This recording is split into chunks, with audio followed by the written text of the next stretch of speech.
On April 12, 1861, the first cannon shot at Fort Sumter shattered the peace of the United States. This was not an ordinary military conflict, but a final showdown over freedom, slavery, and national survival. The American Civil War was more than a North-South divide. It reshaped America and altered the world.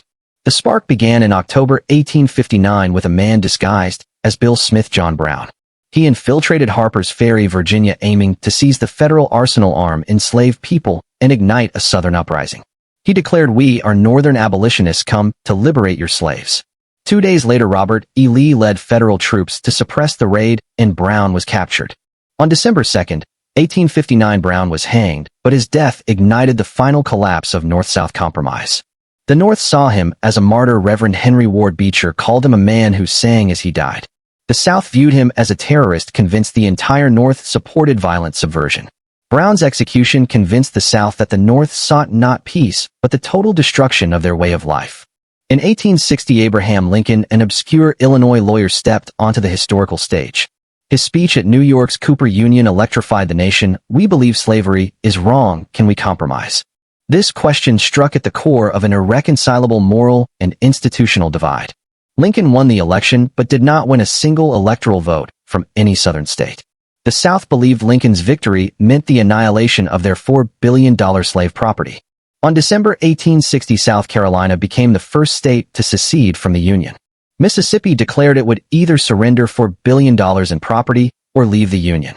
Georgia was more direct, stating it must protect its $3 billion property, 4 million enslaved people. In today's purchasing power, that wealth equaled $800 billion to $1 trillion.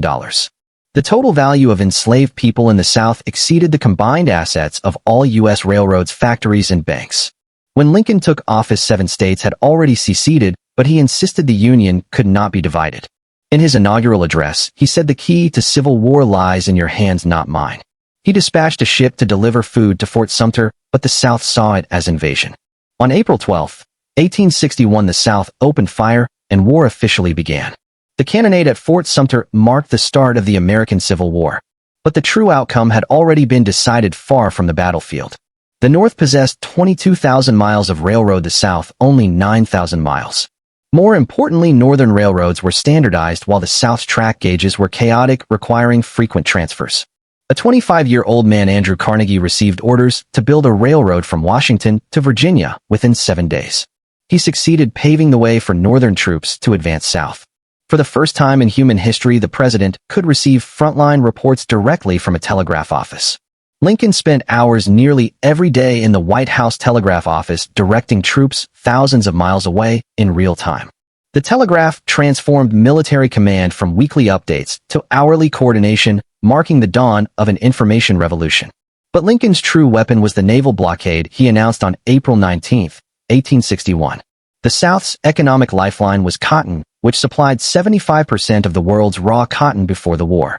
Lincoln's blockade prevented Southern cotton from being exported. In 1861, the South produced 44 million bales of cotton. By 1864, output had dropped 93% from pre-war levels. Millions of bales of cotton rotted on docks in Charleston and New Orleans. Did the South hope to draw Britain into war through cotton diplomacy? Britain simply laughed. Because cotton production in British India and Egypt surged from 450 million pounds in 1860 to 1 billion pounds by 1866. U.S. Secretary of State Seward had foreseen it. When the South realizes India and Egypt are supplying cotton, prosperity has already left them. Lincoln's blockade was not a military victory, but a complete restructuring of the global economic order.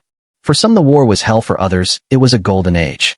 Banker Jay Cooke organized 2,500 sales agents to sell war bonds door to door across the North. The slogan was "Invest in Freedom."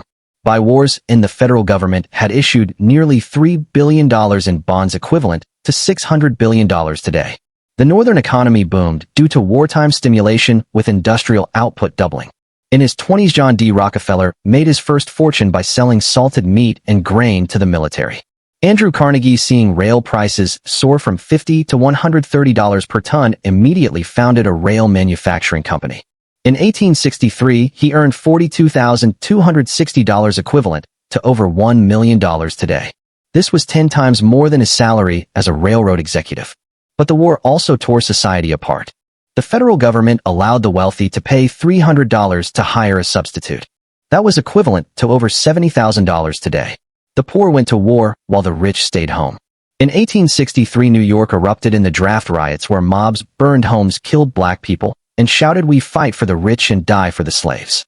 J.P. Morgan's son was one of these $300 men, and his personal ledger recorded he spent $300 on cigars in 1863. Ironic too ironic. With troop shortages, the Union recruited soldiers from Europe offering free passage, pay citizenship, signing bonuses, and resettlement funds.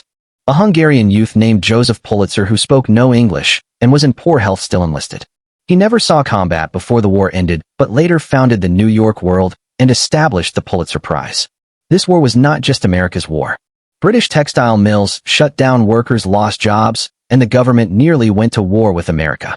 Napoleon III of France attempted to seize control of Mexico, but withdrew after Lincoln's warning.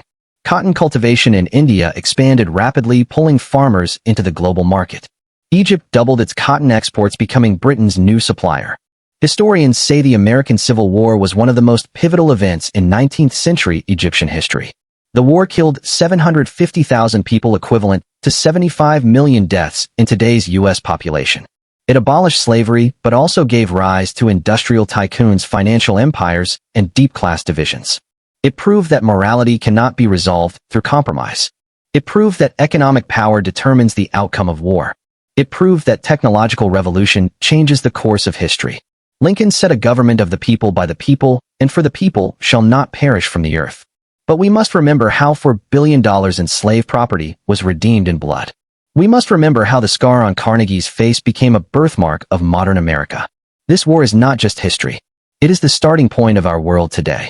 If you enjoyed this content, please like and subscribe. See you next time.